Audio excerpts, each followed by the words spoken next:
I'm going to start with some definitions for a couple of the things that I'll be talking about, some words that I'm going to use in a very specific way throughout the rest of the talk. The first word is community. So a community is not a population. A community is a group that has shared history, values, culture, language, symbols, and really importantly, a community provides mutual support to other community members and a sense of belonging. Like other communities, the autistic community is not monolithic, but despite its variations, it is still held together by a common history and culture. The other word that I want to be very specific about is neurodiversity. This was a term that was coined by Judy Singer in 1996. It was specifically created to mean neurocognitive difference as a minority class. It's a diversity of minds or a diversity of body minds. So it was intentionally coined as a civil rights, human rights term. In 1998, The Atlantic published an article on Singer that was called Neurodiversity on the Underpinnings of Geekdom, which is when the term really started hitting the more general public consciousness. It may have been arrived at before then, independently by others. It was definitely a term whose idea had come. A couple of things that neurodiversity is not, and I do not use it in this way. So first of all, neurodiversity is not simply a synonym for strength-based approaches.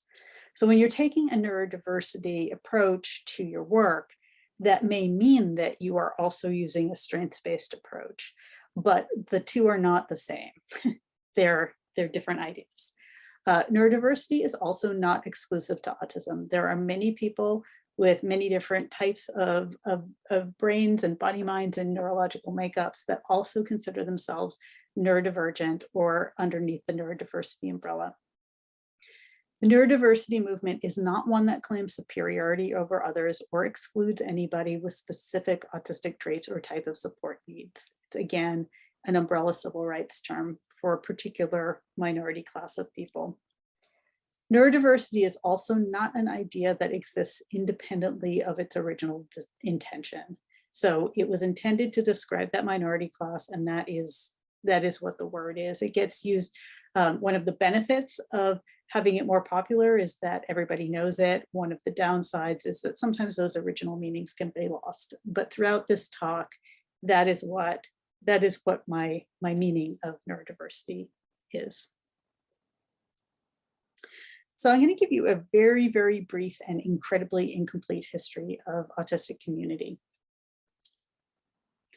So 1980 is actually when autism first hits the DSM, and about 10 years after that, autistic people start connecting. And some of our early community organizers were Donna Williams and Jim Sinclair. They met and they started Autism Network International, which started out as an all online, people would sometimes fax to each other, community. In 1993, Jim published Don't Mourn for Us in reaction to pathological views of autism. Right? Jim started talking about how being autistic was actually a type, it was your identity. It's like being Italian. And in 1994, a listserv starts, and autistic people really, really take off on the early internet. It was very much a place for us to build community. William Sinclair and others discussed many things, and among them the inaccessibility of autism conferences, which was and continues to be fairly ironic, not in a good way. And they created the first Autreat, which was the first autistic run conference, which was a place where we were able to meet in person and really start building that community and culture and sense of belonging in a physical space, as well as the online spaces that we had been occupying. 96, 98 is when Singer's neurodiversity term becomes popular. In 99, autistics.org becomes a really important community website. You can still find it out there on the Wayback Machine. I encourage everybody to read it to get an idea of our early community. 99 is also when Jim Sinclair published Why I Dislike Person First Language, which again, I encourage you to read. I'll come back and talk a little bit about language later on in this talk. And while all of this tremendous community building was going on, research was really far behind. So even though autism was becoming more conscious in research, at places like the Interagency Autism Coordinating Committee, the focus remained on children, and we were not being represented on any level in research or policy about research. The 2000s, we really start gaining a lot more visibility. The Autistic Self-Advocacy Network starts, and the Aspire, Academic Autism Spectrum Partnership in Research and Education. I co-founded that with Christina at that time. We started working on a lot of disability rights initiative. We stopped at the New York University's Ransom Notes campaign, which was this terrible, I stole your child, I am autism, I stole your child. Even though we had some successes, it was still continuing. In 2009, we had to go out and protest a video that was all about like the horrible theft of children by autism. We made a lot of parodies as part of that. And apparently Time Magazine thought that our parodies were actually more effective than what we were protesting. In 2010, we started getting more traction in science. So that is when the autistic community lobbied for and got increased representation on the IACC, and Aspire got our first funding. So today we're doing much better. Autism acceptance is replacing awareness. Hooray. Dozens of autistic partners research collaboratives exist internationally. We used to be the first ones, and now there are many, and that includes AIRP. There is increasing recognition of autistic culture in popular media, and this talk exists, which is incredible. So what does this mean for research? How do we rethink autism research through a neurodiversity lens? So neurodiversity, as I say, is disability rights. It means equal opportunities and equal rights regardless of somebody's ability. So this is opportunities in education, employment, health. That includes things like your body-mind autonomy, your reproductive freedom, housing, community engagement, ability to participate in cultural events. It means accessible environments and technologies. So this could be physical built environments, like being able to get into museums or classrooms or buildings. It could be keyboards, how you use your tech, but it's also social, cognitive, and emotional accessibility, community spaces, thinking beyond the physical. It also means freedom from discrimination, abuse, neglect, and other human rights violations. It means that we have dignity, that you respect our humanity, autonomy, self-determination, and the fact that we have legal protections. Neurodiversity and disability rights also means nothing about us without us, which is the broader disability slogan, the right to inclusion in our own lives and to collectively self-determine is part of what this is about. And this is part of why AIRP requires autistic inclusion in research. A lot of this has to do with shifting paradigms of disability. So the way that disability is still very much framed in our culture is through a medical or pathology model, where there's this idea that disability is a defect in a person and it needs to be fixed. So we need to cure whatever the problem is that's wrong with the person. The social or socio-ecological model of disability has a very different idea of what disability even means. So under that paradigm, disability is what happens when there's a mismatch between a person's functional needs and the environment that they are in. So I kind of love the Crippen cartoon that shows the woman with a very, very medical model and the person in the wheelchair with pointing out the social model that is inherent in this scene. So under the social model, disability is created by things like environmental barriers. So for autistic people, it could be loud, bright rooms. It could be,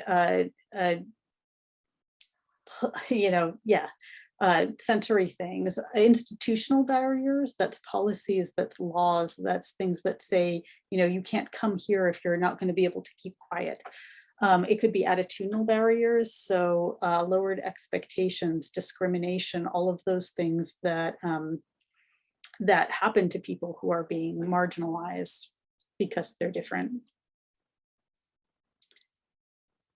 Through the neurodiversity lens, we see autism as a common type of neurodivergence. Autistic people deserve the same rights and respects as those who are not neurodivergent or disabled. There is an ethical obligation for nothing about us without us. And the community is an expert in its own needs. We have clear and reasonable priorities for research and intervention.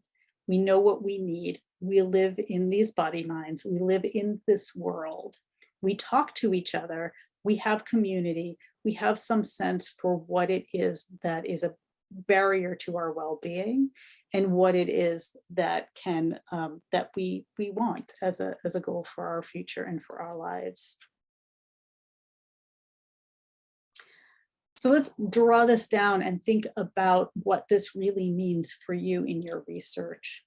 So it means a lot about the types of research questions that you'll be pursuing. It means first asking, do autistic people want to have this research done? What are autistic people saying about this type of research? Are they in support of it, or are they going to be like, whoa, no, right out of the bat? It may mean that you'll have to refocus the purpose of your intervention. You might need to get away from things like normalization, making us behave or seem indistinguishable from people who are not autistic, and move toward considering well-being or whole person health. It may shift the target of the intervention. So a lot of interventions are very focused on doing something, making the autistic person do something. But equity also means thinking about all of the other people in the environment, and maybe the burden needs to be put on, an employer or a supervisor or a teacher or somebody else who is in a better position to change their attitude and behavior. It may mean opening up new areas of research, which is exciting and cool. Aspire's autistic burnout research happened because the community has been asking for it for years and years and years, and the research community is just kind of ignoring that. And now there's been a huge explosion of research in that area because of our one study that started saying, hey, pay attention. And that was community voice in our group that identified that research question. It means a lot for your inclusion of autistic people as co-researchers. Part of this is that we can help with all of that. We can help with making sure that those research questions are reframed under a neurodiversity framework and under one that considers community priorities. But also, nothing about us without us, right? It's a great way of infusing that disability rights principle into your work. Christina is going to give some practical information about how you can actually do that. So good thing we have some methods and some ways. It also means inclusion as research participants. So self-report is really critical. I say, hey, would you design a study about the well-being of firefighters and only collect data from their parents? Approaching your study materials through an accessibility, through a neurodiversity lens, not saying, oh, well, those people could never understand it, but wait, this consent isn't accessible. How do we work toward making it accessible? Those things can greatly increase your capacity for collecting high quality self-report data and improving your research as well. And Christina is also going to talk more about the practical ways of actually doing this. And lastly, it really impacts how research is disseminated. So avoiding ableist, stigmatizing, stereotyping language and frames, teaching others how to notice and avoid ableism in their own work, including community and dissemination activities, sensitivity, checking your manuscripts and talks. All of these things not only help autistic people today, but they also have a long-term impact on changing the way that research is approaching. So there will be increased neurodiversity informed research in the future led by your example. So this is helping people now and into the future. So a couple of considerations for when you engage with community and sort of how to do that, and how to do that in a way that is going to be likely more respectful. So understand, this may have come through a little bit in my talking about our history, but we have a really, really long-term history of harm and exploitation in research. including, the Willowbrook study that everybody knows. We also have a very long-term history of disempowerment, tokenism, exclusion, oppression from within mainstream society. There are a lot of ongoing rifts in research priorities, and I kind of touched on that a little bit, that there are a lot of things that are rooted in this pathology versus neurodiversity way of thinking. Are we trying to fix a person, or are we trying to make the environment work better for somebody? That changes things a lot in terms of your research priorities. There are also ongoing frictions with other stakeholders, communities, and every other community by definition is going to have more social power than we are. So this is clinicians, family members, disability professionals. They know what their community wants, but it's not always what our community wants. And all of this has a huge impact on discrimination, marginalization, trauma in other contexts. So we're also coming into any research collaborative with you with that framework and that experience already carrying that.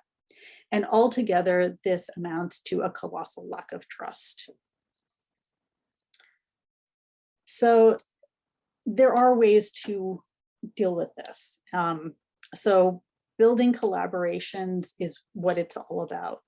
When you're working with the community, actively attend to and equalize power. Be aware of these things. If you're the researcher, even if like me, you are also autistic, you will by definition have more power than your community collaborators, and you may need to take measures to reduce the amount of power that you have while giving them more. Engage in activities and behaviors that build trust. So this includes being responsive to extensions of trust from your autistic collaborators. The trust runs both ways. You need to trust them and they need to trust you, and those things need to grow simultaneously. And finally, make good on your promises to the community every single time. We have a lot of things where people are like, oh, we need to be more neurodiversity friendly, so we'll add a board member, or we'll do a study here on community supports, and then everything else just, is the same as usual. And we're not going to trust you if you don't go all the way. Note on community preferred and person-centered language. There is a strong preference for identity first language, autistic person within the community. We have a very similar reasoning to the deaf community. In other words, this is an important part of our identity, our culture, who we are, how we define ourselves. Absolutely not every autistic person feels that way, which is why I support person-centered language on an individual basis that is asking someone how they want to be referred to and respecting their choice no matter what it is. However, if you're unsure or speaking for the population as a whole, please use community preference, identity first, autistic person. There's research out there. There are some papers that you can read. There's a reason why autism journals are starting to switch to person to identity first language. It's the right thing to do. Community culture and disability rights, avoid ableist language more globally, right? We're part of that.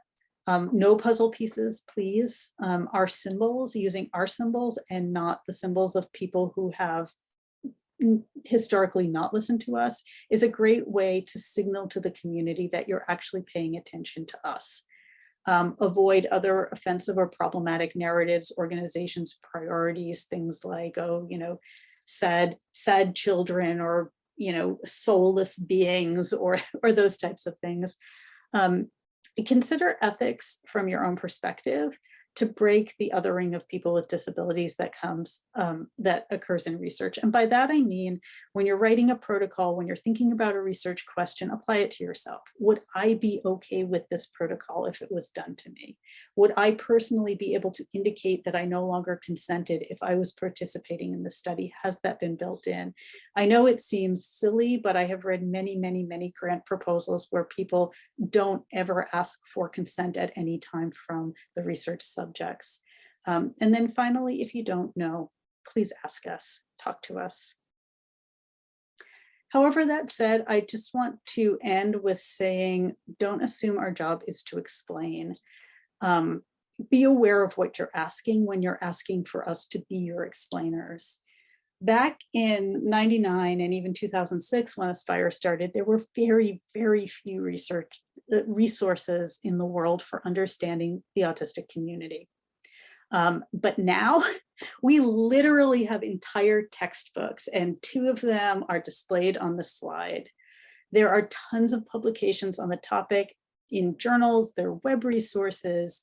Autism politics is as complex as any community group's politics, but we will absolutely thank you for learning a bit on your own before coming to us. And that is also an excellent way to build trust and show that you respect us. Thank you.